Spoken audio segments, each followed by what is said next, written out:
মেরে ফেলবেন প্যালেস্টাইনের বাবে লুদ নামক জায়গায়। আজকে আমরা কিছু গুরুত্বপূর্ণ বিষয় নিয়ে কথা বলবো ইনশাআল্লাহ তাআলা। আমি আলোচনা শুরু করতে চাই পবিত্র কোরআনুল কারীমের সূরাতুল আলে ইমরান এর 102 নম্বর আয়াত থেকে। আল্লাহ রাব্বুল আলামিন অত্র আয়াতে বলেছেন, বা'দা আউযু বিল্লাহি মিনাশ শাইতানির রাজীম। আল্লাহ রাব্বুল আলামিন বলছেন, ইয়া আইয়ুহাল্লাযীনা আমানু, হে মুমিনগণ, তোমরা যারা ঈমান এনেছো, ইত্তাকুল্লাহ, তোমরা আল্লাহকে ভয় করো, ওয়ালা তামুতুন্না ইল্লা ওয়া আনতুম মুসলিমুন। এর আগে আল্লাহ পাক বলছেন হাক্কা তুকাতিহ, ভয় করার মতো করে ভয় করো, ওয়ালা তামুতুন্না ইল্লা ওয়া আনতুম মুসলিমুন, পরিপূর্ণ মুসলিম না হয়ে কেউ মৃত্যুবরণ করো না। আল্লাহ পাক এখানে মুমিনদেরকে বলছেন, ইয়া আইয়ুহাল্লাযীনা আমানু, হে মুমিনগণ। কারা মুমিন? উত্তর পেতে হলে চলে যেতে হবে হাদিসে জিবরিলে। কোন হাদিস? হাদিসে জিবরিল, সহিহ মুসলিম হাদিস নাম্বার 9, মিশকাত হাদিস নাম্বার 2। রাসূলুল্লাহ সাল্লাল্লাহু আলাইহি ওয়াসাল্লাম মসজিদে বসে আছেন। এমন সময় একজন ব্যক্তি মসজিদে প্রবেশ করলেন। আমার কি ভাষা বুঝতে পারছেন? আচ্ছা, আমি চট্টগ্রামে গেলে বিপদ। চট্টগ্রাম, কক্সবাজার, সিলেট, আমি কোনো ভাষা বুঝি না।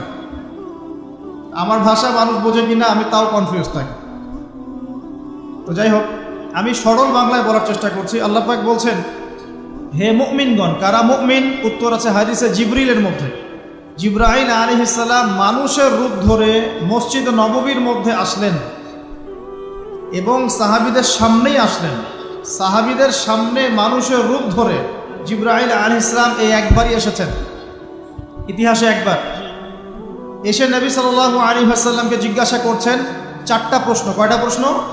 4টা। 1 নম্বর জিজ্ঞাসা করছেন, ইয়া মুহাম্মদ, বলবেন সাল্লাল্লাহু আলাইহি ওয়াসাল্লাম, হে মুহাম্মদ সাল্লাল্লাহু আলাইহি ওয়াসাল্লাম, আখবিরনি আনিল ইসলাম, আমাকে ইসলাম সম্পর্কে বলুন। নবী সাল্লাল্লাহু আলাইহি ওয়াসাল্লাম বলছেন, ইসলাম হচ্ছে আন তাশহাদা আল লা ইলাহা ইল্লাল্লাহ ওয়া আন্না মুহাম্মাদান আবদুহু ওয়া রাসূলুহু। ইসলাম হচ্ছে এই সাক্ষ্য দেয়া যে আল্লাহ ছাড়া কোনো ইলাহ নেই এবং মুহাম্মদ সাল্লাল্লাহু আলাইহি ওয়াসাল্লাম আল্লাহর বান্দা এবং রাসূল। এটা হলো প্রথম, অর্থাৎ কালিমা লা ইলাহা ইল্লাল্লাহ। এর অর্থ হচ্ছে আল্লাহ ছাড়া আমি কারো বিধান মানতে পারবো না। কথা কি বোঝা যায়? আল্লাহ ছাড়া আমি কারো দাসত্ব করব না। আল্লাহ ছাড়া কেউ আমার রব নয়, কেউ আমার রিজিক দাতা নয়, কেউ আমার জীবন দাতা নয়, কেউ আমার মৃত্যু দাতা নয়, এমনকি আল্লাহ ছাড়া বিধান দেওয়ার মালিকও কেউ না। মুহাম্মদুর রাসূলুল্লাহ, অর্থাৎ আল্লাহকে পাওয়ার জন্যে যে তরিকা, মুহাম্মদ সাল্লাল্লাহু আলাইহি ওয়াসাল্লামের পথ ও পদ্ধতি অনুসরণ করতে হবে। এই তরিকার বাইরে অন্য কোনো তরিকা ফলো করা যাবে না। হ্যাঁ, তবে তার তরিকা ফলো করা যাবে যার কথা এবং কাজ নবীর সাথে মিলে যায়, আলহামদুলিল্লাহ। যারটা মিলে না তারটা নেওয়া যাবে। মুহাম্মদ রাসূলুল্লাহ মানে নিজের মন গড়া কোনো কাজ করা যাবে না।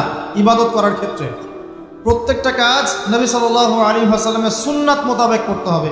মুহাম্মদ রাসূলুল্লাহ সাল্লাল্লাহু আলাইহি ওয়াসাল্লাম। 2, ওয়া আন তুকিমাস সালাহ, তুমি 5 ওয়াক্ত সালাত আদায় করবে। একটা হাদিসের মধ্যে এসেছে, মান তারাকা সালাতা মুতাআম্মিদান ফাকাদ কাফার। নবী সাল্লাল্লাহু আলাইহি ওয়াসাল্লাম বলেছেন, কোনো ব্যক্তি যদি, মুসলিম ব্যক্তি, ইচ্ছাকৃতভাবে তার উপর অর্পিত ফরজ নামাজ ছেড়ে দেয়, সে ব্যক্তি কুফরি করলো। কি করলো? আর মুয়াজ বিন জাবাল রাদিয়াল্লাহু আনহু নবীজি বলছেন, মান তারাকা সালাতা মুতাআম্মিদান ফাকাদ বারিআত মিন যিম্মাতিল্লাহ। যে ব্যক্তি তার উপর অবধারিত ফরজ নামাজ ছেড়ে দেয়, সে যেন আল্লাহর জিম্মেদারি থেকে মুক্ত হয়ে গেল। আল্লাহর কোনো জিম্মেদারি নাই তার উপর। 90% মুসলিমের দেশে এটা খুবই দুঃখজনক যে আমাদের মধ্যে বেশিরভাগ মানুষ 5 ওয়াক্ত নামাজ পড়ে না। শুধু বড় গলায় কি 90% মুসলিম বললে হবে? যখন 90% মুসলিমের দেশের 100% মুসলিম 5 ওয়াক্ত নামাজ পড়বে, ইসলাম এমনি এমনি প্রতিষ্ঠা হয়ে যাবে ইনশাআল্লাহ তাআলা। যখন মুসলিম কান্ট্রির বেশিরভাগ মানুষই নামাজি হবে, ইনশাআল্লাহ আল্লাহর জমিনে আল্লাহর দিন প্রতিষ্ঠা হয়ে যাবে ইনশাআল্লাহ। আমরা যদি নামাজ আদায় না করি, দিন কি প্রতিষ্ঠা হবে ভাই? আমরা তো আমাদের দেহের উপরেই দিনটা প্রতিষ্ঠা করতে পারলাম না। পরিবারে করব কিভাবে? সমাজে কিভাবে করব? আর বিশ্বে কীভাবে করব। তবে আলোচনার একটা উদ্দেশ্য বলে দিয়ে থাকি, আগেই বলে দিই, ইসলাম দিয়ে পৃথিবী শুরু হয়েছে, নবী দিয়ে সভ্যতা শুরু হয়েছে, ইসলাম দিয়েই পৃথিবী শেষ হবে, নবী দিয়েই সভ্যতা শেষ হবে ইনশাআল্লাহ। শুরু হয়েছে আদম আলাইহিস সালামকে দিয়ে এবং শেষ হবে ইনশাআল্লাহ তাআলা নবী ঈসা আলাইহিস সালামকে দিয়ে। এই কথাটা মাথায় রাখবেন। ইহুদিরা অপেক্ষা করে বসে আছে। কিসের অপেক্ষায় বসে আছে? সব ইহুদি না অবশ্য, যারা জালেম, জায়নিস্ট, বদ, এরা অপেক্ষা করে বসে আছে যে শেষ জামানায় তাদের একজন মাসিহ আসবে। কি আসবে? মাসিহ মানে ত্রাণকর্তা, উদ্ধারকর্তা। যেই মাসিহ আসলে পরে তারা সারা বিশ্বটাকে শাসন করবে এই জেরুজালেম থেকে। কোন জায়গা থেকে? নাম শুনছেন? কোন দিকে এটা? ইসরায়েল। আচ্ছা, ইসরায়েলের না, এটা ফিলিস্তিনের। কার? এই জায়গার মালিক কে? এই জায়গার মালিক আমরা। এটা আমাদের জায়গা। 3টা মসজিদ আপনি সফর করবেন সোয়াবের আশায়, তার সবচেয়ে শ্রেষ্ঠ মসজিদ হারাম মানে মক্কায়। 1 রাকাত নামাজ পড়বেন, 1 লক্ষ রাকাত নামাজের সওয়াব হবে ইনশাআল্লাহ। 2 নাম্বার মদিনা, 1 রাকাত নামাজ পড়বেন, 1000 রাকাত নামাজের নেকি হবে ইনশাআল্লাহ। 3 নাম্বার কি? এই যে আকসা, আমরা তো ভুলেই গেছি। আকসা আমাদের, আকসা কাদের? তারা দখল করে নিয়েছে। আচ্ছা, দখল করেছে আমাদের কারণেই, আমাদের দুর্বলতার কারণেই। কিন্তু এই ভোগ দখল চূড়ান্ত হবে না, কারণ তারা অপেক্ষা করছে একজন মাসিহের জন্যে, যেই মাসিহ আসলে পরে তারা জেরুজালেম থেকে বিশ্ব শাসন করবে। এখন কিন্তু বিশ্বের বড় বড় ডিপার্টমেন্টগুলো ওরা শাসন করে। খেয়াল করেছেন কি? আপনি যে প্রযুক্তি ব্যবহার করেন এগুলোর চাবিকাঠি ওদের হাতে। আপনি যে অর্থনৈতিক সিস্টেমটা ফলো করেন, ব্যাংকিং সিস্টেমগুলোর কথাই বলছি, এর মূল সূত্র কিন্তু ওদের হাতে, সুতা ওদের হাতে, লাটাই। ইভেন আমরা যে পলিটিক্যাল সিস্টেমগুলো ফলো করি না, এগুলোর তন্ত্রমন্ত্র ওরাই দিয়েছে। যে মিডিয়াগুলো আছে বিশ্বে বড় বড়, সব কিছু ওদের হাতে। ফাইন্যান্স বলে, ফাইন্যান্স মানে বাণিজ্য, ট্রেড, এগুলো ওদের হাতে। বিশ্বের বড় বড় সেক্টরগুলো ওরা শাসন করছে, এটা সত্য।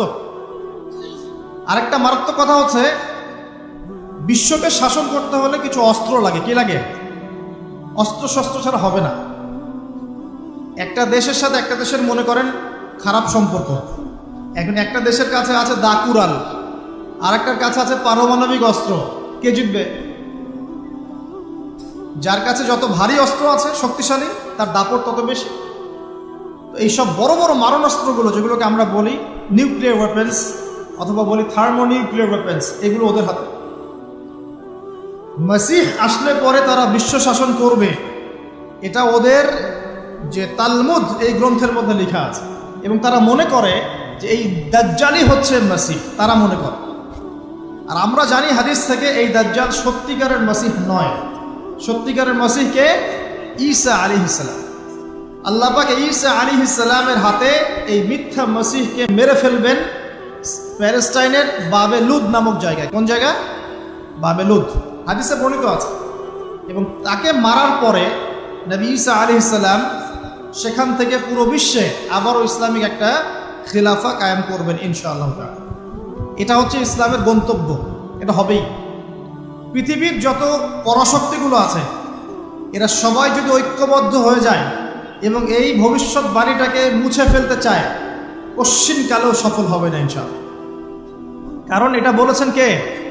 স্বয়ং আল্লাহ এবং তার রাসূল মুহাম্মদ সাল্লাল্লাহু আলাইহি ওয়াসাল্লাম। এটা আমাদের গন্তব্য, এটা সুসংবাদ দিয়ে শুরু করলাম।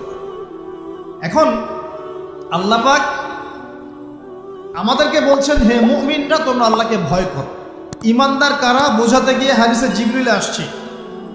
জিবরাইল আলাইহিস সালাম এসেছেন, জিজ্ঞাসা করছেন ইসলাম কাকে বলে। নবীজি বলছেন আগে কালিমা, তারপরে সালাত। তো সালাতের কথা বলতে গিয়ে ওখানে চলে গিয়েছিলাম। আমরা যদি ইসলামের বিজয় দেখতে চাই তাহলে সবাইকে 5 ওয়াক্ত নামাজ পড়তে হবে। রাজি আছেন তো? আজকে থেকে 5 ওয়াক্ত নামাজ ছাড়বেন? স্পেশালি যুবক ভাই যারা আছো, তোমাদের তারুণ্য আছে, রক্তের উদ্যম আছে, তোমরা চাইলে অনেক কিছুই করতে পারো। অনেক বার্ধক্যে উপনীত হওয়া মানুষ নামাজ পড়তে চায় কিন্তু করতে পারে না। তরুণদের কাছে আল্লাহ পাক সুযোগ দিয়েছেন। আর ইসলামের বিরোধী শক্তি যারা আছে তারা খুব ভালো করেই জানে কিন্তু যে ইসলামের বিজয়ে সবচেয়ে বড় ভূমিকা রাখতে পারে তরুণ সমাজ, যুবক সমাজ, যুব সমাজ, তরুণ প্রজন্ম। এ কারণেই তো দেখবেন তরুণ প্রজন্মকে তাদের উদ্দেশ্য থেকে সরিয়ে দেওয়ার জন্যে তারা আপনার সামনে অনেকগুলো টোপ দিয়ে দিয়েছে। দেখাবো টোপ কয়েকটা। 1 নম্বর টোপ দিয়েছে মেয়ে নারী জাতি, মেয়েদেরকে বেপর্দা করে তোমার সামনে উপস্থাপন করে দিয়েছে, ফ্রি মিক্সিং। এখন তুমি আর ঈমান ধরে রাখতে পারছো না। এটা পরিকল্পিত ছিল, কারণ আল্লাহ পাক বলছেন যুজ্জিনা লিন-নাস হুব্বুশ শাহাওয়াতি মিনান নিসা, মানুষের জন্য সবচেয়ে যে আকর্ষণীয় বিষয়গুলো তার মধ্যে 1 নম্বর হচ্ছে মহিলা, মানে মেয়ে, নারী জাতি। এটা আমাদের কাছে সবচেয়ে আকর্ষণীয়। আল্লাহ পাকের সবচেয়ে সুন্দর সৃষ্টিকে মানুষ না, মানুষের মধ্যে আল্লাহ পাকের সবচেয়ে শ্রেষ্ঠ সৃষ্টিকে নারী জাতি। আল্লাহ পাক তাদেরকে সুন্দর করে সৃষ্টি করেছে, তাই নয় কি? এই কারণে পুরুষদের সবচাইতে আকর্ষণের জায়গা কোনটা? নারী জাতি। এই কারণে মেয়েদেরকে বেপর্দা করে তোমার সামনে ছেড়ে দেওয়া হয়েছে। জেনা বেড়েছে, ব্যভিচার বেড়েছে, ফ্রি মিক্সিং বেড়েছে, ধর্ষণ বেড়েছে, এই যে হারাম প্রেমের সম্পর্কগুলো বেড়েছে। যুবকেরা তাদের জীবনের উদ্দেশ্য ভুলে গেছে। আমার কথা কি বুঝতে পারছেন? আচ্ছা, এটা 1 নম্বর। 2, মাদক। যুবকদের সামনে মাদকের সহজলভ্যতা, চাইলেই হাত বাড়ালেই মাদক, হাত বাড়ালেই ইয়াবা, হাত বাড়ালেই ফেন্সিডিল, হাত বাড়ালেই হেরোইন, তাই না? কথা ঠিক তবে ঠিক। যদি কেউ চায় যে আমি আজকে রাত্রে মাদক খাবো, সে পারবে, হাত বাড়ালেই পারবে। এখনকার সমাজ এমন, যদি কেউ চায় যে আজকের রাত্রে আমি পতিতালয়ে গিয়ে রাত কাটাবো, সে পারবে। 500 টাকা 1000 টাকার বিনিময়ে মানুষ এখন জেনা করতে পারে না? 5 টাকা 10 টাকা 50-100 টাকা দিয়ে মানুষ এখন ইয়াবা কিনে খেতে পারে।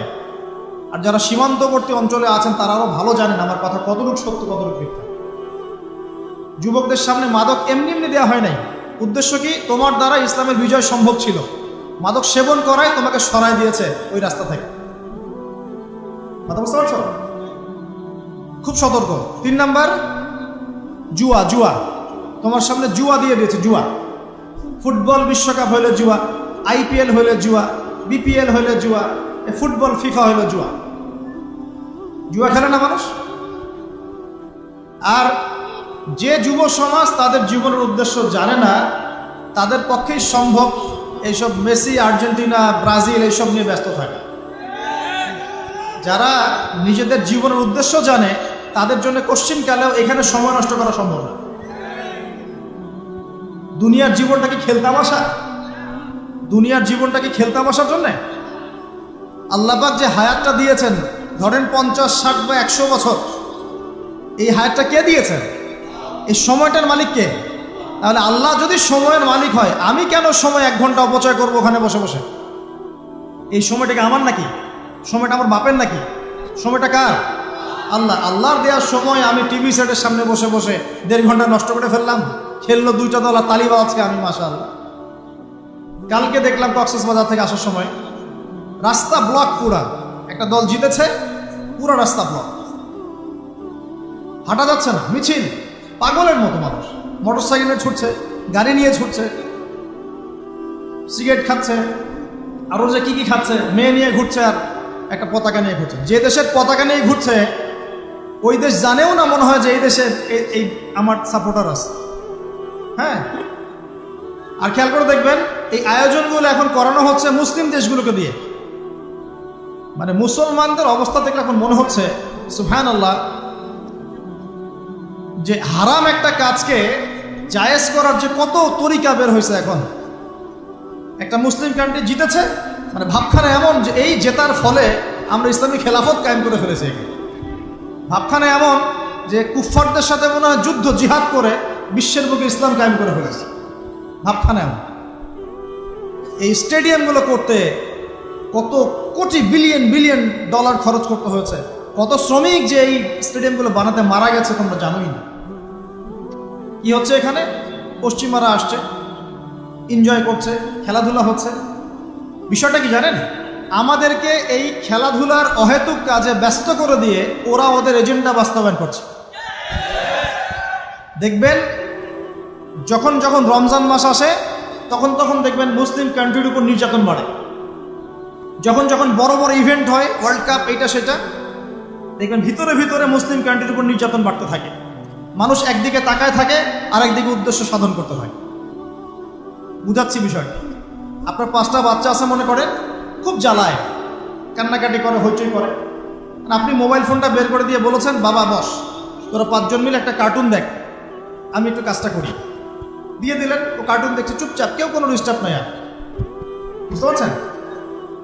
আর এই যে বাচ্চাগুলো কার্টুন দেখছে না, এগুলো হচ্ছে আমরা এখন। আর ওই যে কাজ করছে বা এটা হচ্ছে ওরা, পশ্চিমারা। আমার কথা কি বুঝতে পারেন? আচ্ছা, আমি সহজ করার চেষ্টা করছি।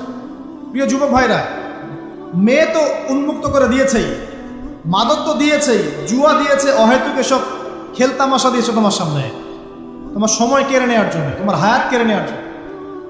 তোমার মূল্যবান হায়াত, যে হায়াতটাকে তুমি আল্লাহর পথে দাওয়াতের কাজে ব্যয় করবা, দিন চর্চার কাজে ব্যয় করবা, আল্লাহর ইবাদতের কাজে ব্যয় করবা, আমর বিল মারুফ নাহি আনিল মুনকারের কাজ করবা, এই সময়টা ওরা কেড়ে নিয়েছে তোমার কাছ থেকে। বুঝতে পারছো না তুমি? আবার নেশা দিয়ে তোমার ভিতরটা নষ্ট করে ফেলেছে, জেনা দিয়ে তোমার অন্তরের নূর নষ্ট করে দিয়েছে, ফ্রি মিক্সিং দিয়ে জেনা এবং তোমার যে পবিত্রতা, চারিত্রিক পবিত্রতা নষ্ট করে দিয়েছে। আরও দিয়েছে পর্নোগ্রাফি। বেশিরভাগ যুব সমাজ এখন বাসায় গিয়ে রাতের বেলা পর্ন দেখে। দেখা যায় সারাদিন ভালো কাজ করে, বাসায় গিয়ে রাতের বেলা পর্ন দেখে। পর্নোগ্রাফি দেখে না বা দেখে নাই কখনো, এমন একটা ছেলে খুঁজে পাওয়া যাবে না। আর যখন আপনি এগুলো তো অভ্যস্ত হয়ে যাবেন, তখন শরীর খারাপ হয়ে যাবে, মন ভালো থাকবে না, আপনি একাকী গোপন পাপ করবেন, শরীর দুর্বল হয়ে পড়বে। একটা মেয়ের দিকে আপনি সম্মানের চোখে তাকাতে পারবেন না, মনে হবে মেয়ে মানেই মনে হয় ভোগের বস্তু। পর্ণে আসক্ত যারা, তারা কোনো কাজে শান্তি পায় না, অস্থির। এমনকি তারা যদি বিয়ে শাদীও করে, তবু বৈবাহিক জীবনে সুখী হতে পারে না। কেন জানেন? নিজের শক্তি ক্ষমতাগুলো আগেই নষ্ট করে ফেলেছে। এবং অনেকগুলো মেয়ে যখন আপনি দেখবেন নগ্ন, তখন আপনার স্ত্রীকে আপনার কাছে সুন্দর মনে হবে না, মনে হবে এই মেয়ের চেয়ে মনে হয় ওই মেয়েটা সুন্দর, এর চেয়ে মনে হয় ওইটা সুন্দর। আর মেয়ের প্রতি সম্মান তো থাকবেই না, মেয়েকে মনে হবে একটা ভোগের বস্তু। যত বেশি পর্নোগ্রাফি বেড়েছে, তত ধর্ষণ বেড়েছে। দেখেছেন? পর্ন যত বেড়েছে, ধর্ষণ তত বেড়েছে। এমনকি ছোট ছোট বাচ্চারা পর্যন্ত রেহাই পাচ্ছে না।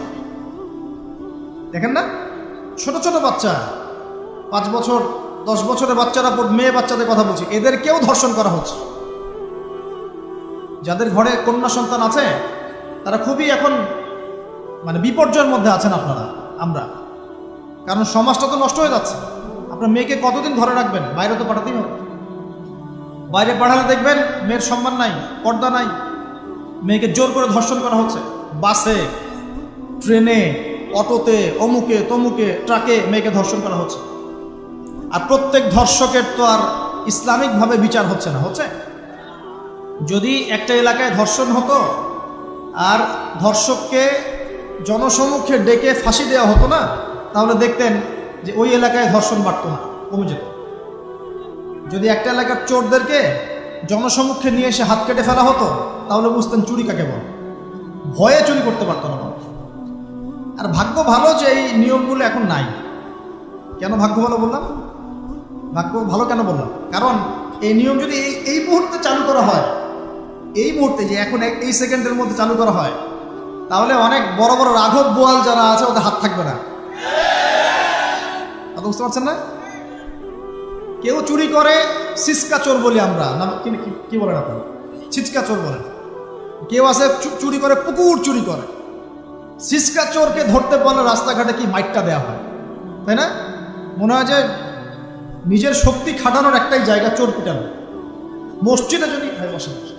মসজিদে যদি একটা চোর ধরা পড়ে, কি মাইটটা মারে, খুঁটির সাথে বেঁধে একদম জুতা স্যান্ডেল দিয়ে। আর সামনে যে পুকুর চুরি করে বসে আছে, কিছুই করতে পারতেছে। কি কথা মিথ্যা কথা বলছে? যদি একটা মুসলিম রাষ্ট্রের মধ্যে দুর্নীতি না থাকতো না, মুসলিম রাষ্ট্র বিশ্বকে নেতৃত্ব দিত ইনশাআল্লাহ। যদি কোনো মুসলিম রাষ্ট্রের মধ্যে দুর্নীতিটা না থাকতো না, তাহলে দেখতেন ওই রাষ্ট্র অবশ্যই বিশ্বকে নেতৃত্ব দিত ইনশাআল্লাহ।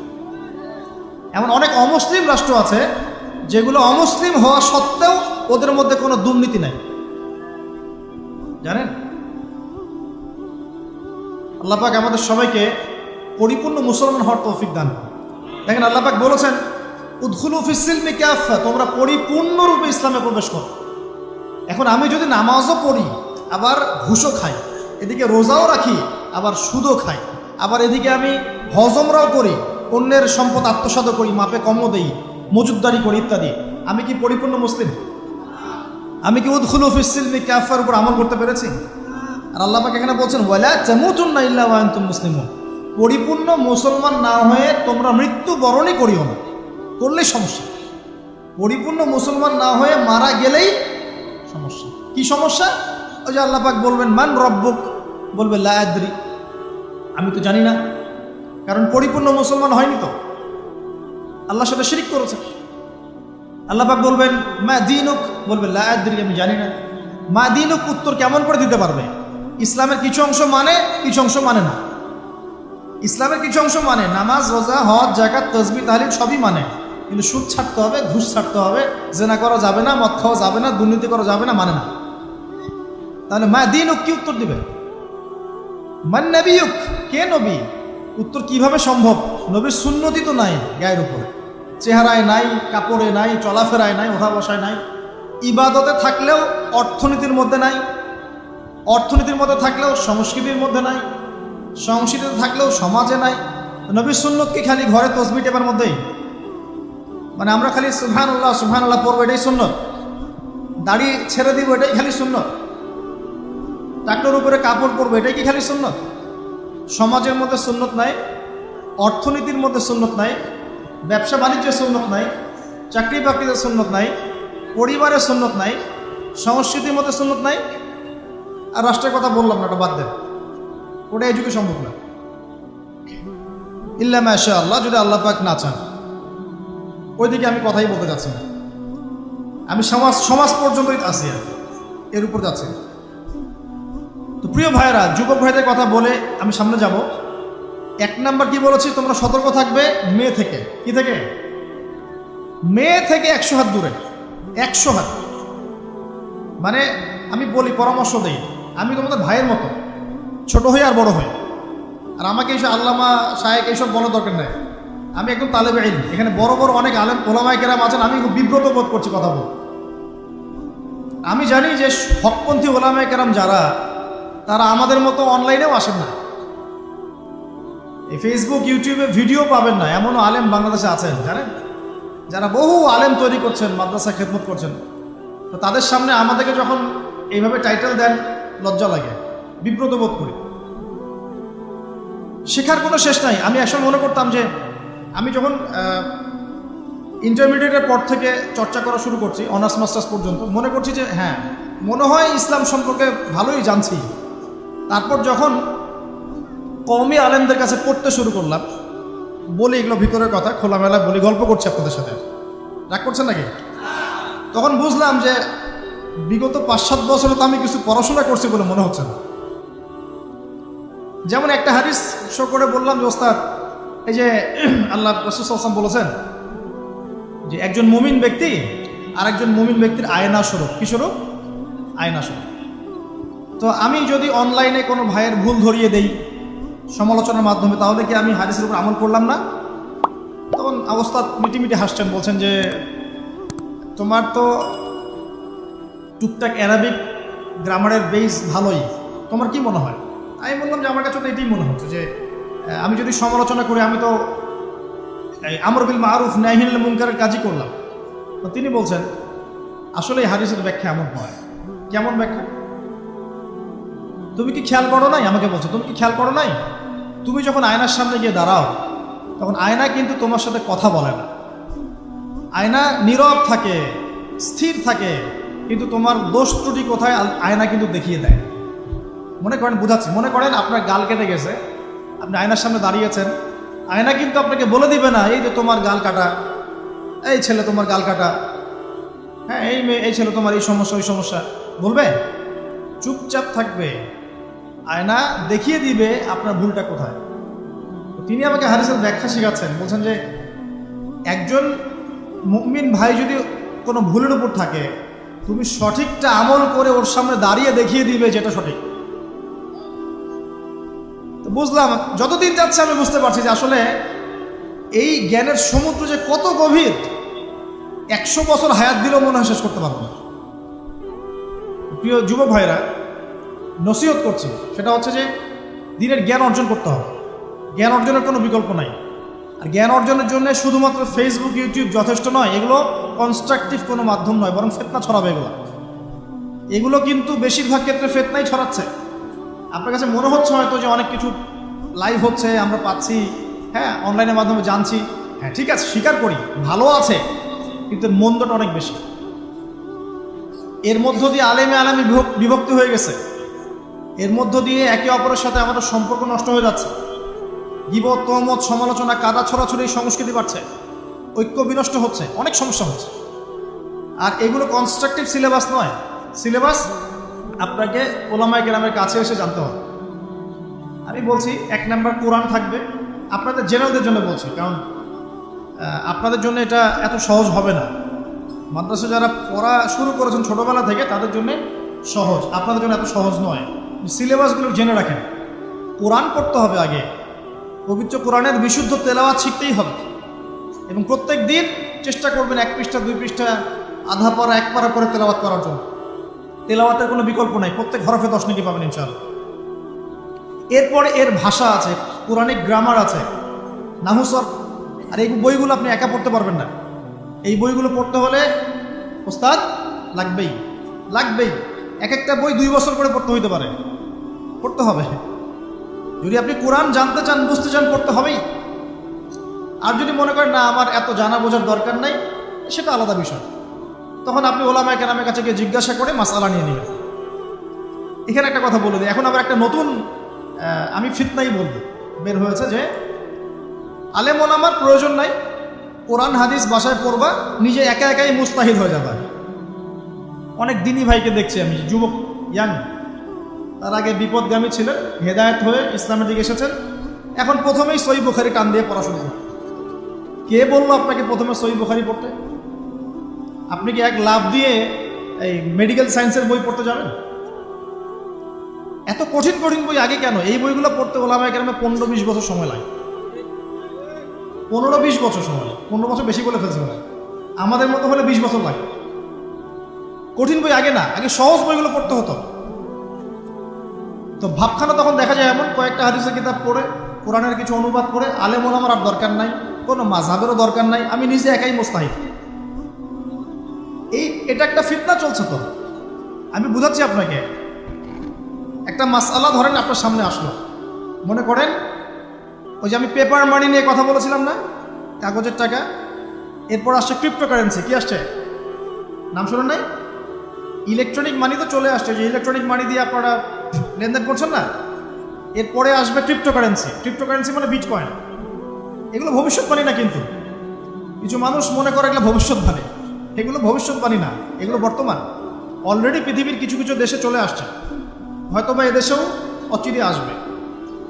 তো মনে করেন এখন আপনি একজন সাধারণ মানুষ, ক্রিপ্টোকারেন্সি কি জিনিস আপনি বোঝেন না। এখন আপনি একজন আলেমের কাছে আসলেন, এসে বললেন যে হুজুর, ক্রিপ্টোকারেন্সি কি জিনিস আমি বুঝি না, এটা হালাল না হারাম, জায়েজ না জায়েজ, কতটুকু রাখা যাবে রাখা যাবে না, মাসআলা দেন। এখন আমি যদি আপনাকে বলি, এই যে ভাই নেন কোরআন, এই যে তাফসীর ইবনে কাসির নেন, জালালাইন নেন, মারিফুল কোরআন নেন, এই যে বুখারী, মুসলিম, তিরমিজি, আবু দাউদ, নাসাই, সবগুলো নেন, বাসায় গিয়ে পড়াশোনা করে মাসআলা বের করেন, পারবেন? সম্ভব? সম্ভব কি? কে পারবে? যিনি মুস্তাহিদ। আর একটা সমাজের মধ্যে মুস্তাহিদ মানুষের সংখ্যা কতজন থাকে? অল্প কিছু। বেশিরভাগ মানুষই তো অন্ধ অনুকরণ তাকলিদ করতে হবে তাকে। তখন এই যে আপনি আমার কাছ থেকে মাসআলাটা জানলেন, এই মাসআলা জেনে নেওয়াটা কি আপনার জন্য উচিত না অনুচিত? আপনার এই মাসআলা জেনে নেওয়াটা কি উচিত না অনুচিত? এই মাসআলা আমার কাছে বা আলেমের কাছে না জানলে কিভাবে শিখবেন আপনি? শেখার জন্য আপনাকে আসতে হবে না? এটাই মাযহাব, এটাই মাযহাব। এখানে বিভ্রান্তির কোনো সুযোগ নাই যে আমি এগুলা মানি না, আমি খালি বইপত্র একা একা পড়বো, আলেম হয়ে যাবো, সম্ভব না। যখন আমরা কলেজে পড়তাম, অনেক সময় মনে হতো যে হয়তোবা সম্ভব। যখন পড়া শুরু করেছি তখন দেখছি যে না, এই সমুদ্রে ডুব দেওয়া কেবল শুরু, এর তলানি খুঁজে বের করতে 100 বছর লাগবে মনে হয়। আল্লাহ ভালো জানে। আল্লাহু আকবার। দিনের জ্ঞান তো বেশি। আলী রাদিয়াল্লাহু আনহু একটা কথা বলে দেই, দিয়ে সামনে যাচ্ছি। আলী রাদিয়াল্লাহু আনহু শেষ বয়সে বলছেন, তাকে প্রশ্ন করা হচ্ছে যে আপনার কি কোনো দুঃখ আছে জীবনে? আলী রাদিয়াল্লাহু আনহু বলছেন যে আমি শুরু থেকে নবী সাল্লাল্লাহু আলাইহি ওয়াসাল্লামের পাশে ছিলাম, আমার দুঃখ নাই, তবে একটা মনের কষ্ট। কি? আমি যে জ্ঞানগুলো শিখেছি নবীর কাছ থেকে সাল্লাল্লাহু আলাইহি ওয়াসাল্লাম, সেই জ্ঞান বিতরণ করার জন্য কোনো পাত্র খুঁজে পেলাম না। কি গভীর কথা! যে জ্ঞান শিখেছি এটা বিতরণ করার পাত্রই খুঁজে পেলাম না। তাহলে পাত্র, আমরা তো পাত্র, জ্ঞান বিতরণ করবেন উলামায়ে কেরাম। পাত্র আমরা যদি পরিষ্কার না হয় জ্ঞান কিভাবে পাবেন? সম্ভব না। আরেকটা বিষয় বলে দেই, যখন আপনি জ্ঞানের চর্চায় মাঠে নামবেন, আল্লাহ পাক আপনার সম্মানার্থে ফেরেশতার পাখা আপনার পায়ের নিচে বিছিয়ে দিবেন ইনশাআল্লাহ। আর যখন আপনি জ্ঞান চর্চা করে আলেম হবেন ইনশাআল্লাহ তাআলা, আপনার জন্যে আসমান জমিনের সমস্ত মাখলুক, এমনকি সমুদ্রের নিচের মাছ, গর্তের ভিতরের পিপিলিকা, সবাই আল্লাহর কাছে আপনার জন্য ইস্তেগফার করবে ইনশাআল্লাহ। একটা হাদিসে নবীজি বলেছেন যে আকাশের চাঁদটাকে তোমরা যেমন দেখো উজ্জ্বল অন্য নক্ষত্রগুলোর তুলনায়, ঠিক তেমনি সাধারণ মানুষের উপরে একজন আলেমের মর্যাদা এমন। তো প্রিয় ভাইয়েরা, যুবক ভাইদেরকে বলছি, স্পেশালি আজকের লেকচারটা স্পেশালি তোমাদের জন্যে, এই ফাঁদগুলো থেকে বেঁচে থাকবে এবং এলেম অর্জন করবে। এলেম অর্জনের কোনো বিকল্প নাই, এবং এলেম অর্জনের জন্য সিলেবাস লাগবে। আর অনেক বইপত্র একা একা পড়তে পারবে না, আলেম ওলামাদের সংস্পর্শ লাগবেই, অন্যথায় পারবে না। এর পাশাপাশি আপনি সিরাতের বই পড়বেন, ইতিহাস পড়বেন, ইসলামিক অর্থনীতি পড়বেন, হ্যাঁ, ভূরাজনৈতিক প্রেক্ষাপটের বইগুলো পড়বেন, এগুলো ঠিক আছে। এবং জেনারেল লাইনে যেখানে পড়াশোনা করছেন এই পড়াশোনাও কন্টিনিউ করবেন, এবং আপনার প্রতিভা দিয়ে আপনার জায়গা থেকেই ইসলামের খেদমত করবেন ইনশাআল্লাহ। পারা যাবে না? আল্লাহ তৌফিক দান করবেন। যুবক ভাইদের সামনে এই ফাঁদ। কেন ফাঁদ? কারণ যুবক ভাইরা যদি জীবনের উদ্দেশ্য জেনে ফেলে এবং ইসলাম প্রতিষ্ঠার কাজে আত্মনিয়োগ করে, তাহলে কুফফার শক্তি পালানোর জায়গা খুঁজে পাবে না ইনশাআল্লাহ। প্রিয় ভাইরা, আল্লাহ রাব্বুল আলামিন বলছেন মুমিনদেরকে, হে মুমিনরা, তোমরা আল্লাহকে ভয় করো। দেখুন, 6টা পিলারে বিশ্বাস না করা পর্যন্ত কেউ মুমিন হয় না। কয়টা পিলার? 1 নাম্বার হচ্ছে আল্লাহর প্রতি বিশ্বাস। 1 নাম্বার আল্লাহর প্রতি বিশ্বাস। 2 ফেরেশতা মণ্ডলীর প্রতি বিশ্বাস। 3 আসমানি কিতাব সমূহে বিশ্বাস। 4 নবী রসুলগণের প্রতি বিশ্বাস। 5 পরকালের প্রতি বিশ্বাস। এবং 6 তাকদীরের ভালো মন্দের প্রতি বিশ্বাস। এই 6টা পিলারকে মনে বিশ্বাস করতে হয়, মুখে স্বীকৃতি দেওয়া লাগে এবং কাজেও বাস্তবায়ন করতে হয়, তারপর আপনি মুমিন হবেন ইনশাআল্লাহ। আল্লাহ পাক বলছেন আমাদেরকে, এই মুমিনদেরকে, তোমরা আল্লাহকে ভয় করো, ভয় করার মতো ভয় করো। এটার ব্যাখ্যা কি? ভয় করা মানে কি? শুধু নেক আমল করা মানেই আল্লাহকে ভয় করা নয়। আল্লাহ পাকের যত নিষেধ আছে এই নিষেধগুলো ছেড়ে দেওয়ার নাম হলো আল্লাহকে ভয় করা। যদি আমি নামাজ পড়ি, প্রমাণিত হবে না যে আমি আল্লাহকে ভয় করি। হারাম ছেড়ে নামাজ পড়েন, হালাল খেয়ে নামাজ পড়েন, প্রমাণ হবে আপনি আল্লাহকে ভয় করেন। নামাজ পড়াটা একটু সহজ কাজ, কিন্তু এই হারাম রিজিক ছেড়ে দেয় এত সহজ কাজ নয়। রোজা রাখা সহজ কাজ তুলনামূলক, কিন্তু সুদ ঘুষ ছেড়ে দেওয়া এত সহজ কাজ নয়। তাসবিহ তাহলিল করা সহজ কাজ, কোরআন তেলাওয়াত করাও সহজ কাজ তুলনামূলক, কিন্তু ওই বোনের সম্পত্তি তাকে ফিরিয়ে দেওয়া এত সহজ নয়। অন্য মুসলিম ভাইয়ের মান সম্মান রক্ষা করা তো সহজ নয়। পরিবারে পর্দা এবং নামাজ কায়েম করা তো সহজ নয়। এবং এই সুদ ঘুষ দুর্নীতি অন্যের সম্পদ আত্মসাৎ থেকে বের হয়ে আসা এত সহজ নয়। তাকওয়া মানে কি? পরিপূর্ণরূপে ইসলামে প্রবেশ করা, আল্লাহ পাকের যাবতীয় হুকুম আহকাম মেনে চলা, আদেশও এবং নিষেধ। আল্লাহ পাক বলছেন শেষে, ওয়ালা তামুতুন্না ইল্লা ওয়া আনতুম মুসলিমুন। একজন নবীর কথা খালি বলবো, বিশৃঙ্খলা করেন না, একটু ধৈর্যের সাথে বসেন। আমরা খুব লম্বা আলোচনা করবো না, একটু বসেন, শেষ করে দিচ্ছি আস্তে আস্তে। আর যদি কারো কোনো প্রশ্ন থেকে থাকে এভাবে চিরকুট আকারে আমাদের এখানে দিতে পারেন ইনশাআল্লাহ। মুসলিম না হয়ে মৃত্যুবরণ করো না। আল্লাহ পাকের কালাম পবিত্র কোরআনের মধ্যে সূরা হজ নাম একটা সূরা আছে। এখানে আল্লাহ পাক সূরা হজের মধ্যে ইব্রাহিম আলাইহিস সালামের কথা বলছেন। বলছেন যে হুয়া সাম্মাকুমুল মুসলিমিন, ইব্রাহিম আলাইহিস সালাম সেই নবী যিনি তোমাদের নাম মুসলিম দিয়েছেন। কি দিয়েছেন? আচ্ছা, ইব্রাহিম আলাইহিস সালামের দুটো ঘটনা বলবো খালি, আমি আপনাকে ইসলাম দেখাচ্ছি কি জিনিস। দেখুন, তার স্ত্রীকে আল্লাহ পাক বলছেন রেখে আসো, হাজেরা আলাইহিস সালামকে রেখে আসো মক্কার কাবা ঘরের কাছে, যেখানে কোনো মানুষ নাই, কোনো খাবার পানি কিচ্ছু নাই, সাথে ছোট সন্তান ইসমাইল। দেখেন, রেখে আসার সময় কিন্তু ইব্রাহিম আলাইহিস সালাম আল্লাহকে বলেন নাই যে আল্লাহ আমি আমার স্ত্রী সন্তানকে ওখানে কেন রেখে আসবো, এর পিছনে যুক্তি কি, এর পিছনে বিজ্ঞান কি, এর পিছনে দর্শন কি জিজ্ঞেস করেছিলেন? আল্লাহ পাক বলেছেন সামি'না আতা'না। সন্তান বড় হয়েছে, আল্লাহ পাক বলছেন তাকে জবাই করতে হবে। তিনি সন্তানকে গিয়ে বলছেন ইয়া বুনাইয়া ইন্নী আরা ফিল মানামি আন্নী আযবাহুক, আমি স্বপ্নে দেখছি তোমাকে জবাই করছি, ফানজুর মাযা তারা, তোমার কি রায় আমাকে বলো। সন্তান বলছে এবার ইয়া আবাতি, হে আমার আব্বা, ইফআল মা তু'মার, আপনাকে যে আদেশ করা হয়েছে সে আদেশ আপনি পালন করেন। সাতাজিদুনি ইনশাআল্লাহু মিনাস সাবিরিন, ইনশাআল্লাহ আপনি আমাকে ধৈর্যশীল পাবেন। কে বলছে এটা? ইসমাইল। ইসমাইলের মধ্যে কি এখনকার তরুণদের জন্য আদর্শ নাই? যে বয়সে ইসমাইল আলাইহিস সালাম বলছেন আব্বা আমাকে জবাই করে দেন, কোনো সমস্যা নাই, ইনশাআল্লাহ আপনি আমাকে ধৈর্যশীল পাবেন, ওই বয়সের আমাদের তরুণ প্রজন্ম টিকটক প্রজন্ম, ওই বয়সে আমাদের তরুণ প্রজন্ম কিশোর গ্যাংয়ে যোগ দিয়েছে, জেনা করেছে, মাদক খাচ্ছে, জুয়া খেলছে, এই যে জার্সি গাইডে ঘুরে বেড়াচ্ছে। দেখেন, এই ওয়াজে আসার সময় দেখলাম যে কিছু ছেলে দাঁড়িয়ে আছে ওখানে, কি হচ্ছে ওখানে দাঁড়ায়, বক্তা এখন আসে নাই, সিগারেটের প্যাকেট থেকে সিগারেট বের করে টান দিচ্ছে ওখানে। বক্তা তো এখন আসেন, টান দিয়ে যায়, তারপর বসে। মাদক বলতে কি বোঝো তোমরা? খালি গাঁজা, ইয়াবা, ফেন্সিডিলি মাদক? সিগারেটটা মাদক না? এই জর্দা খাই, এটা কি মাদক না? এগুলো মাদকের মধ্যে পড়ে, এগুলো ফ্যাশন হয়ে গেছে এখন। আল্লাহ পাক তোমাদেরকে এগুলো থেকে হেফাজত করুন। আমি দেখেন, ইসমাইল বলছেন হে আমার আব্বা আমাকে আপনি জবাই করে দেন, যদি আল্লাহ আদেশ করে থাকেন, আমাকে ধৈর্যশীল পাবেন ইনশাআল্লাহ। মা বোনদের জন্য বলছে এখানে একটা কথা, দেখুন প্রিয় মা বোনরা ভালো করে শুনুন। দেখুন, ইসমাইল আলাইহিস সালামকে কিন্তু তার বাবা বড় করেন নাই। ইসমাইল আলাইহিস সালাম বড় হয়েছেন মক্কায় তার মায়ের কাছে, হাজরা আলাইহিস সালামের কাছে। আর ইব্রাহিম আলাইহিস সালাম থাকতেন সিরিয়ায়, শামে, তার আরেক স্ত্রী সারা আলাইহিস সালামের সাথে তিনি যাওয়া আসা করতেন। আর তখনকার যাওয়া আসা এত সহজ ছিল না, তখন কোনো মোটর যান ছিল না। তো দেখুন, যেমন মা তেমন সন্তান। কেমন মা? হাজরা আলাইহিস সালামকে বলা হচ্ছে যে তোমাকে এখানে রেখে যেতে আল্লাহ আদেশ করেছেন। তো হাজরা আলাইহিস সালাম বলছেন এখানে তো কোনো পানিও নাই, কোনো খাবারও নাই, আপনি এখানে আমাদেরকে একা ফেলে যাচ্ছেন। ইব্রাহিম আলাইহিস সালাম বলছেন আল্লাহর আদেশ, কিছু করার নাই। এখন হাজরা আলাইহিস সালাম বলছেন আচ্ছা যদি আল্লাহ আদেশ করে থাকেন তাহলে ইনশাআল্লাহ আল্লাহ আমাদের হেফাজত করবেন, আল্লাহর প্রতি আমি পূর্ণ তাওয়াক্কুল করলাম।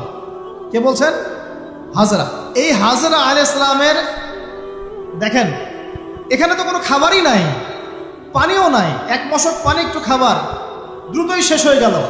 শেষ হওয়ার পর তিনি ছোটাছুটি করছেন, suffer Marwa, suffer Marwa, suffer Marwa, কোথাও যদি একটু পানি পাওয়া যায়। কি তাওয়াক্কুল আল্লাহর প্রতি, ছোটাছুটি করছেন। বাচ্চা ইসমাইল কান্নাকাটি করছে।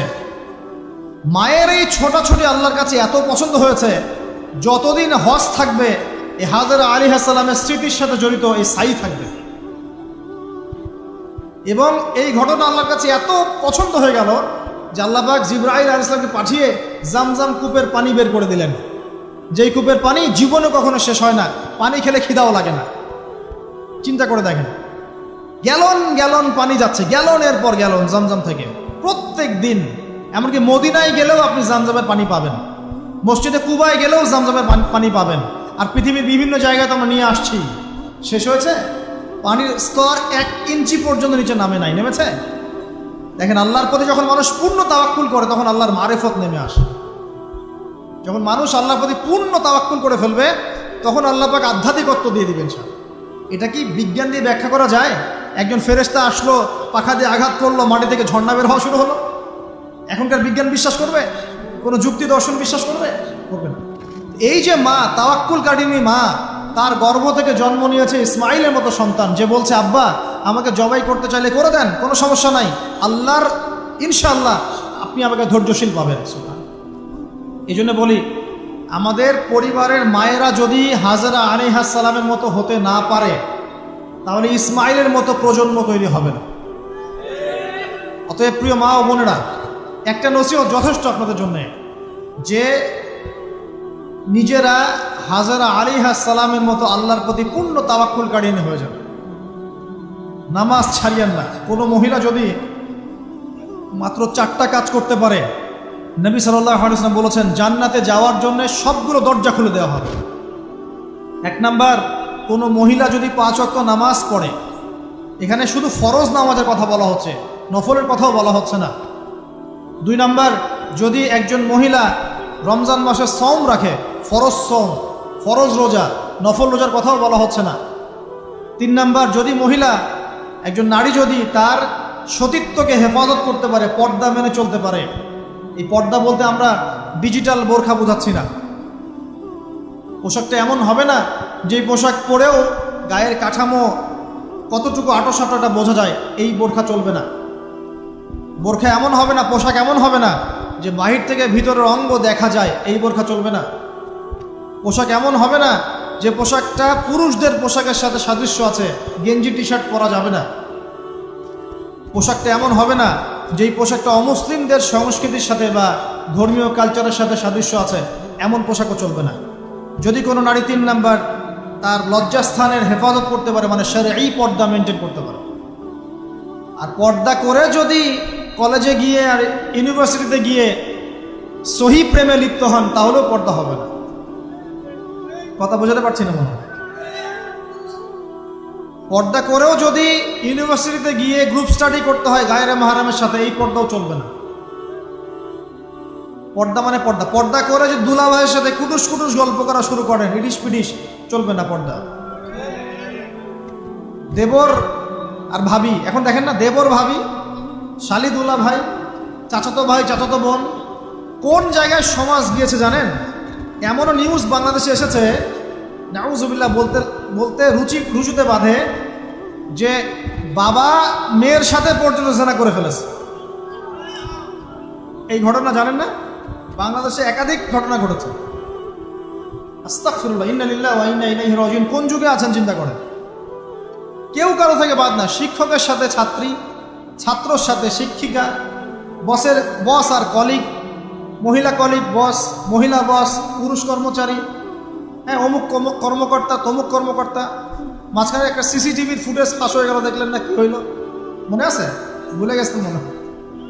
একটা টাইটেল, একটি সিসি ক্যামেরা সারা জীবনের কান্না, মনে নাই? ভুলে গেছেন আপনারা? হ্যাঁ, এই যে মনে আছে।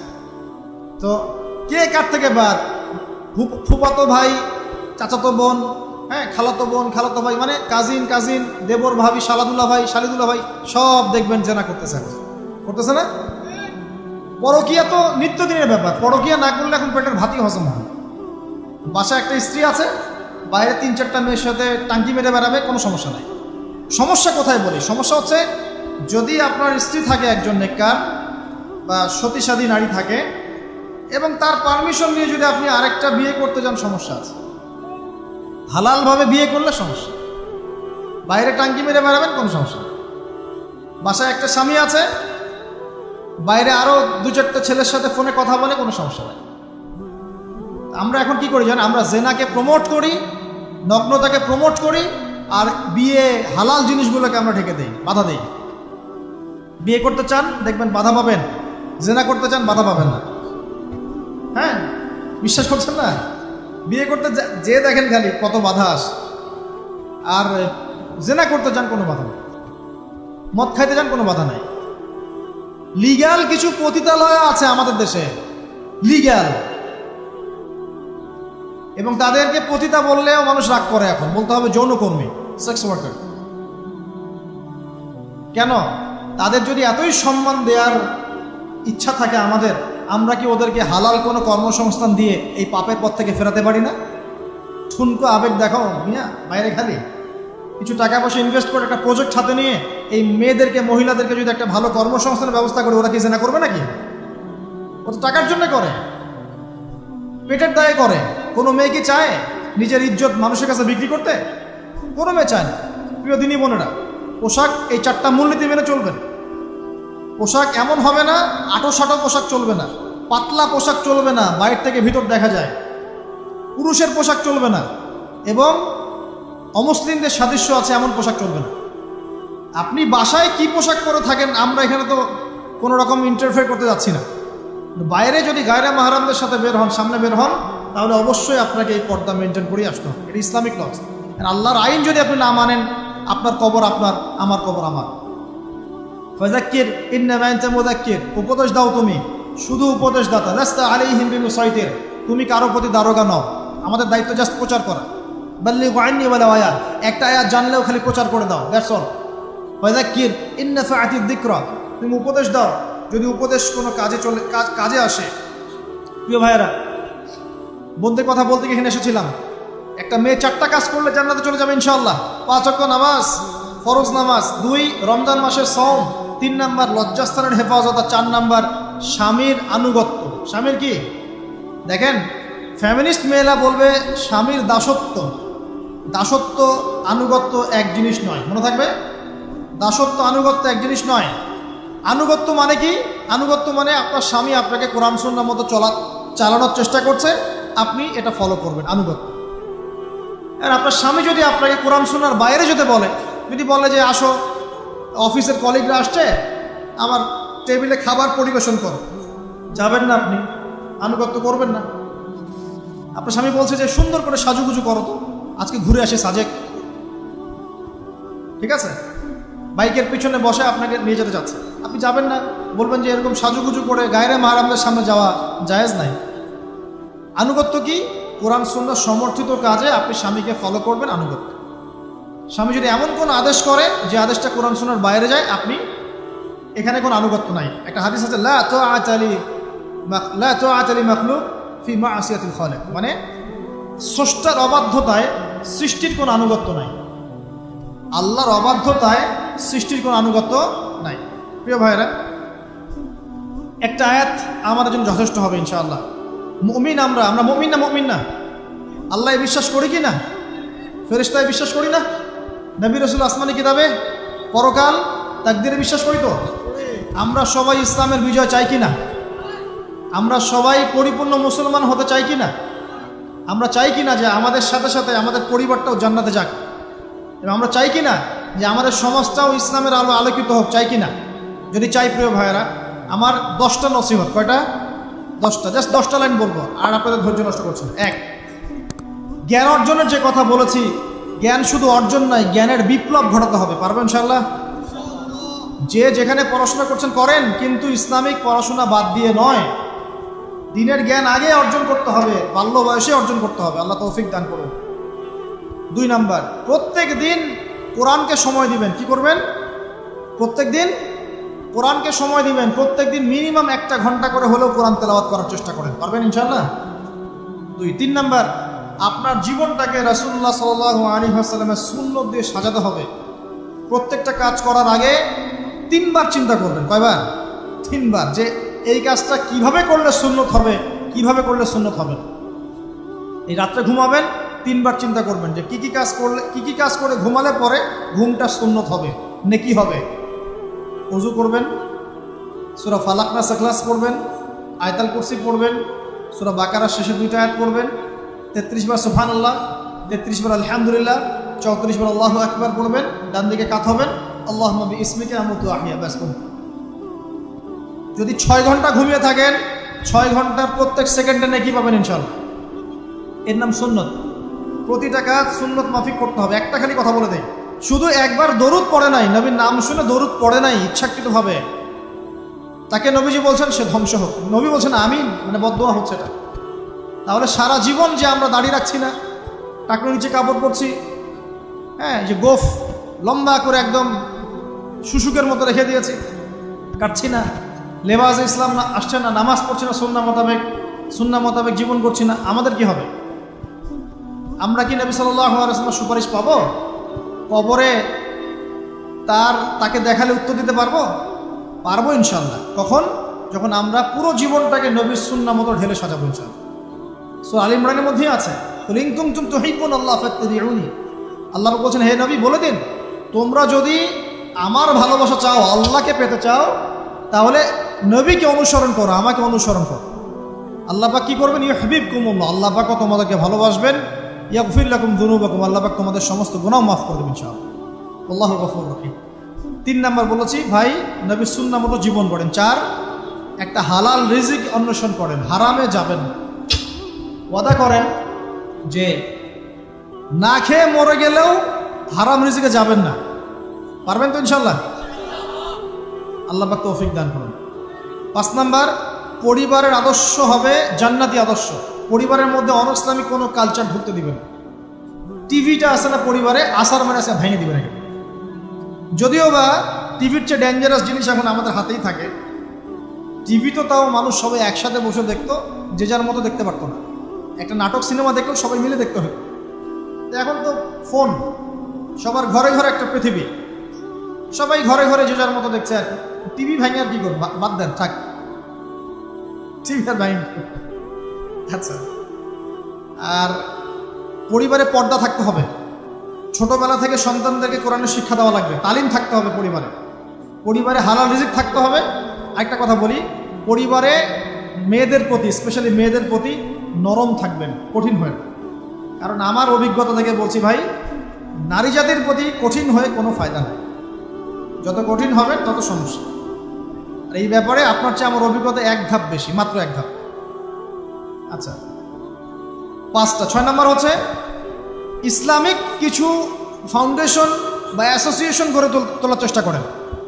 এদের কাজ হবে ইসলামের সৌন্দর্যগুলো দিয়ে সমাজ সেবা করা। পারা যাবে না? ওই যে হিলফুল ফুজর নবী সাল্লাল্লাহু তৈরি করেছিলেন না? আচ্ছা, এটা শুধু ফাউন্ডেশন হতে হবে জরুরি না, এটা প্রতিষ্ঠানও হতে পারে, একটা মসজিদের উদ্যোগে হতে পারে, মাদ্রাসার উদ্যোগে হতে পারে, বা সামাজিক সংগঠনও হতে পারে, যার উদ্দেশ্য হচ্ছে ভালো কাজ করা। এই শীতকাল আসছে, এই শীতকালে আমরা ইনশাআল্লাহ তাআলা পুরো দেশব্যাপী, এই শীতকালে ইনশাআল্লাহ আমরা চেষ্টা করব পুরো দেশব্যাপী শীতার্ত মানুষের মধ্যে বিনামূল্যে কম্বল বিতরণ করার। পারা যাবে না ইনশাআল্লাহ? সমাজ কল্যাণমূলক কাজ করলে কি হবে জানেন? সমাজের মানুষের কাছে ইসলামের সৌন্দর্য ফুটে উঠবে এবং ওই হাদিসের উপর আমল হবে। যদি আপনি কোনো মুসলিম ভাইয়ের একটা কষ্ট দূর করে দেন, আল্লাহ পাক আপনার একটা কষ্ট দূর করে দেবেন। আপনি যতক্ষণ মুমিন বান্দা মুসলিম ভাইয়ের পাশে থাকবেন, আল্লাহ পাকও আপনার সাহায্যে আপনার পাশে থাকবেন ইনশাআল্লাহ। আল্লাহ পাক তৌফিক ইনায়াত করুন, আমিন। আর কি? আমর বিল মারুফ নাহি আনিল মুনকারের কাজ করবেন। প্রত্যেক মাসে কিছুটা সময় আল্লাহর রাস্তায় দেওয়ার চেষ্টা করবেন। 1 দিন হোক, 2 দিন হোক, 3 দিন হোক, 7 দিন হোক, আপনি চেষ্টা করেন আল্লাহর পথে সময় দেওয়ার জন্য। এটা 7। 6টা বললো না 7টা বললো? 7টা বলছে। 8 নাম্বার, আলেম ওলামার সোহবত লাগবে। একা একা চলা যাবে না। আপনি যে আলেম ওলামাদেরকে হক্কানি মনে করেন, আপনার দৃষ্টিতে তাদের কাছেই আপনি পড়ে থাকেন, কোনো সমস্যা নেই। পরামর্শ ভিত্তিক চলবেন এবং আলেমদের মাঝখানে বিভক্তি সৃষ্টি করবেন না, ঐক্যবদ্ধতার চেষ্টা করবেন। আল্লাহ তৌফিক দান। আর 2টো হচ্ছে আপনার পরবর্তী প্রজন্ম, বাচ্চা কাচ্চা যারা আছে, তাদেরকে এখন থেকেই পরিপূর্ণ মুসলমানের মতো গড়ে তুলবেন। আইডল দিবেন। তোমাদের আইডল হচ্ছে ওমর রাদিয়াল্লাহু আনহু, তোমাদের আইডল খালিদ বিন ওয়ালিদ, তোমাদের আইডল আলী রাদিয়াল্লাহু আনহু, তোমাদের আইডল আবু বকর সিদ্দিক, তোমাদের আইডল হচ্ছে তারেক বিন জিয়াদ, মোহাম্মদ বিন কাসিম। এই যে আপনাদের এই এলাকায়, চিটাগাং এলাকায় কত আলেম ওলামা ওলিয়া উলিয়ার পদচারণা ঘটেছে জানেন? ইতিহাস পড়ে দেখবেন, আপনি ইতিহাস পড়তে পড়তে শেষ করতে পারবেন। সেই মুঘলদের আগে পর্তুগিজরা, তার আগে আরও মানুষ এসেছে, আরব বণিকরা এসেছে, সুফি দরবেশরা এসেছেন, পীর সাহেবরা এসেছিলেন, বড় বড় আল্লাহর ওলিরা এসেছেন, আসেন নাই? অনেক যুদ্ধ বিগ্রহ জিহাদ হয়েছে এখানে। এমনি এমনি তো ইসলাম পায়নি এই এলাকার মানুষ। ইসলাম এখানে প্রচার করা হয়েছে, প্রতিষ্ঠা করা হয়েছিল। ইবনে বতুতাও এখানে এসেছিলেন। হিস্ট্রি পড়ে দেখেন। তো আমাদের পরবর্তী জেনারেশনকে শেখাতে হবে আমাদের শেকড় কোনটা, আমাদের শেকড় ওদেরকে চেনাতে হবে। পারবো না ইনশাল্লাহ? আর সবশেষ কথা হচ্ছে ভাই, যে আমাদের মা বোনদেরকে খাস পর্দায় রাখার চেষ্টা করেন, কোনোভাবেই যেন তাদের ইজ্জত আবরু কেউ সম্ভ্রম নষ্ট করতে না পারে। আল্লাহ পাক আমাদের সবাইকে এই আদর্শগুলো মেনে চলতে তৌফিক ইনায়াত করুন, আমিন।